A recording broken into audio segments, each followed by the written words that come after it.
اگلا سوال یہ خرم مومن صاحب ممبئی سے، انہوں نے پوچھا ہے مولانا انبیاء علیہم الصلاۃ والسلام کی تعداد 1,24,000 تھی تو ان میں رسولوں کی تعداد کتنی تھی؟ بھائی ہمارے خرم مومن صاحب، پہلے تو میں آپ کو یہ بتا دوں کہ انبیاء علیہم الصلاۃ والسلام کی جو تعداد 1,24,000 بتائی جاتی ہے وہ کم و بیش ہے، اس میں کم بھی ہو سکتے ہیں، زیادہ ہو سکتے ہیں، یہ ایگزیکٹ فگر نہیں ہے۔ اسی لیے میں نے آپ کے سوال کے جواب کے سلسلے میں یہ تعلیم الاسلام حضرت مفتی کفایت اللہ صاحب کی حصہ نمبر 2 اور صفحہ نمبر 8،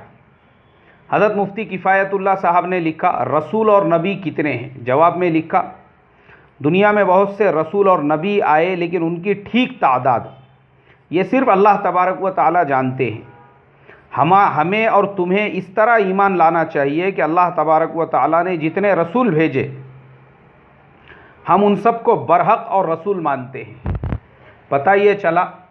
ہمارا کام ہے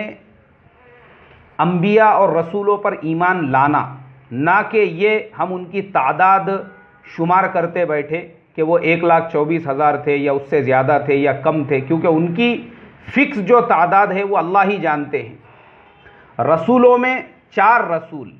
جو سب سے بڑے شمار ہوتے ہیں، ہمارے آقا حضرت محمد مصطفیٰ صلی اللہ علیہ وسلم جن کو اللہ تبارک و تعالیٰ نے قرآن پاک عطا فرمائی تھی، حضرت عیسیٰ علی نبینا علیہ الصلاۃ والسلام جن کو اللہ تبارک و تعالیٰ نے انجیل عطا فرمائی تھی، حضرت داؤد علیہ الصلاۃ والسلام جن کو اللہ تبارک و تعالیٰ نے زبور عطا فرمائی تھی، اور حضرت موسیٰ علیہ الصلاۃ والسلام جن کو اللہ تبارک و تعالیٰ نے تورات عطا فرمائی تھی۔ یہ 4 رسول بڑے رسولوں میں شمار ہوتے ہیں جن کا ذکر قرآن پاک میں فرمایا ہے۔ ان کے علاوہ بھی اور بھی بہت سارے ایسے تھے جن کو اللہ تبارک و تعالیٰ نے صحیفے عطا فرمائی۔ تو جو فکس تعداد ہے وہ اللہ کے علاوہ کوئی نہیں جانتا ہے، اس لیے ہم نے بجائے اس تحقیق کے کہ رسولوں کی تعداد کتنی تھی اور نبیوں کی تعداد کتنی تھی، اپنے ایمان کو پختہ یہ عقیدہ رکھ کر کرنا چاہیے کہ بھائی جتنی بھی تعداد ہوں گی ہمارا ایمان آمنت باللہ و ملائکتہ و کتبہ و رسولہ،